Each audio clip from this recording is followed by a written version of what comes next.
हरे कृष्णा, राधे राधे आप सभी को। ओम नमो भगवते वासुदेवाय। आज मैं आपको पुरुषोत्तम मास का 14वां अध्याय सुनाऊंगी। श्री नारायण जी बोले, इसके बाद चिंता से आतुर राजा दृढ़धनवा के घर वाल्मीकि मुनि आए, जिन्होंने परम अद्भुत तथा सुंदर श्री रामचंद्र जी का वर्णन किया।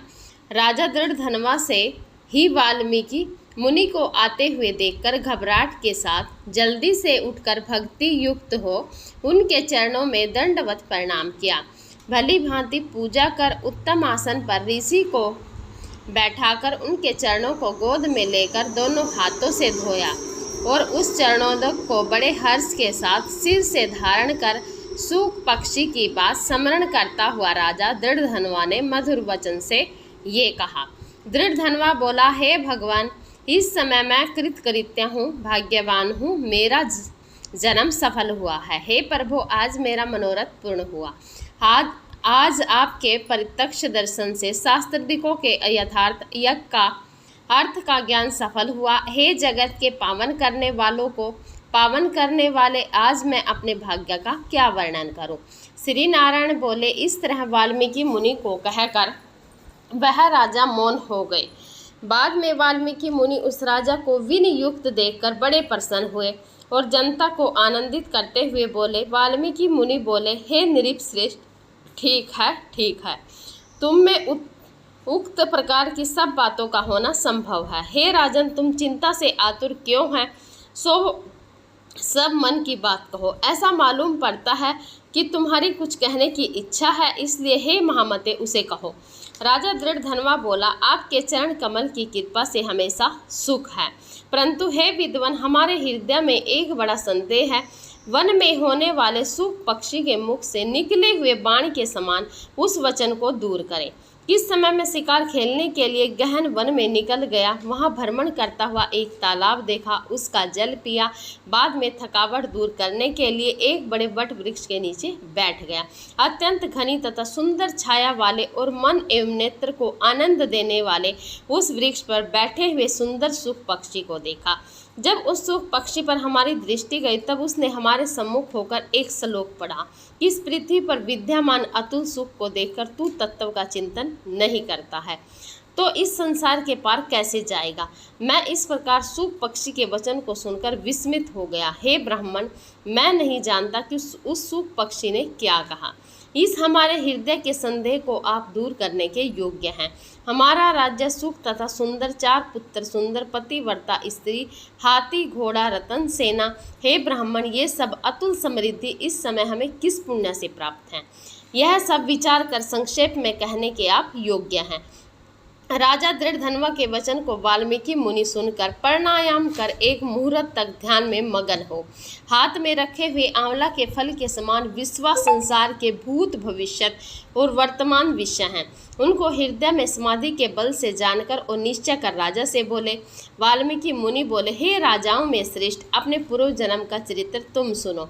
हे राजेंद्र, पूर्व जन्म में आप द्रविड़ देश में ताम्रपर्णी के नदी के किनारे वास करने वाले सुदेव नामक ब्राह्मण थे। धार्मिक सत्यवादी, जो मिल जाए उतने में ही संतोष करने वाले, वेदाध्ययन में संपन्न, विष्णु भक्ति में परायण रहा करते थे। आपने अग्निहोत्र आदि यज्ञों के द्वारा भगवान हरि को प्रसन्न किया। इस प्रकार रहते हुए तुम्हारी गुणवती स्त्री थी।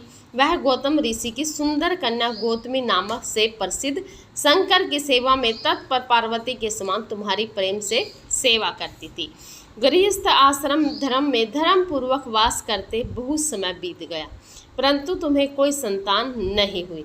एक दिन अपनी स्त्री से सेवित आसन पर बैठा हुआ दुखित ब्राह्मण गदगद स्वर से बोला, अति सुंदर, संसार में पुत्र से बढ़कर दूसरा सुख नहीं है और तपदान से उत्पन्न पुण्य दूसरे लोक में सुख देने वाला होता है। शुद्ध वंश में होने वाली संतान इस लोक में तथा परलोक में कल्याण करने वाली होती है। उस श्रेष्ठ पुत्र के न मिलने से मेरा जीवन निसफल है। न तो मैंने पुत्र को प्यार किया और न वेद पढ़ने के लिए सोने से जगाया, न तो उसका विवाह किया, इसलिए मेरा जन्म व्यर्थ में चला गया। अभी भी मेरी मृत्यु हो, मेरे को आयुष्मान प्रिय नहीं है। इस प्रकार अपने प्रिय पति का वचन सुनकर स्त्री गौतमी खिन्न मन हुई। बात धैर्य धारण करती हुई प्रिया वचन बोलने में चतुर, प्रिया पति के प्रेम में मगन, वह स्त्री अपने पति को समझाने के लिए सुंदर वचन बोली। गौतमी बोली, हे प्राणेश्वर, अब इस तरह तुच्छ वचनों को न कहिए। आपके समान भक्त विद्वान लोग मोह को प्राप्त नहीं होते हैं। हे विभो, आप सत्य धर्म में तत्पर रहने वाले हो, आपने स्वर्ग को जीत लिया है। हे सुरत अर्थात हे सुंदर व्रत करने वाले, आप जैसे ज्ञानी को पुत्रों से सुख की प्राप्ति कैसी, अर्थात ज्ञानी पुरुषों पुत्रों से होने वाले सुख की इच्छा नहीं करते हैं। हे ब्राह्मण, पहले चित्रकेतु नामक राजा पुत्र शोक से संतप्त हुआ, तब नारद और अंगिरा ऋषि के आने पर पुत्र शोक से मुक्त हुए, संसार से उद्र को प्राप्त हुआ। इसी प्रकार राजा अंगवेन नामक दुष्ट पुत्र के कारण रात्रि के समय वन को चला गया। इस तरह हे स्वाभिमान, आपको भी संतानी सुख देने वाली होगी। फिर भी तपोधन, यदि आपको सतपुत्र की लालसा है तो प्रसन्नता से जगत के नाथ समस्त अर्थों के दाता हरि भगवान की आराधना करें। हे ब्राह्मण, पहले सांख्यचार्य कर्दम ऋषि ने जिनकी आराधना कर पुत्र को प्राप्त किया, जो कि पुत्र योगियों में श्रेष्ठ कपिल देव के नाम से प्रसिद्ध हुआ। ब्राह्मण श्रेष्ठ इस प्रकार अपनी धर्म पत्नी के वचन सुनकर तथा निश्चय कर उस अपनी गौतमी स्त्री के साथ ताम्रप्राण नदी तट पर गया। वहां जाकर उस पवित्र तीर्थ में स्नान कर अत्यंत श्रेष्ठ तप करता भया। 5-5 दिन के बाद सूखे पत्ते तथा जल का आहार करता था। इस प्रकार तप करते उस तपोनिधि सुदेव ब्राह्मण को 4000 वर्ष व्यतीत हो गए। हे ब्राह्मण, उसके इस तपस्या से तीनों लोग कांप उठे। भक्त वत्सल भगवान उस सुदेव ब्राह्मण के अत्यंत उग्र तपस्या को देखकर जल्दी से गरुड़ पर सवार होकर प्रकट हुए। श्री नारायण बोले, नवीन मेघ के समान जगत की रक्षा करने में समर्थ 4 भुजा वाले प्रसन्न मुख मुरारी को देखकर सुदेव शर्मा ब्राह्मण हर्ष के साथ मुकुंद भगवान को साष्टगण प्रणाम करता हुआ बोला, जय श्री कृष्णा, राधे राधे। आप सभी को आज का अध्याय यहीं पर समाप्त होता है।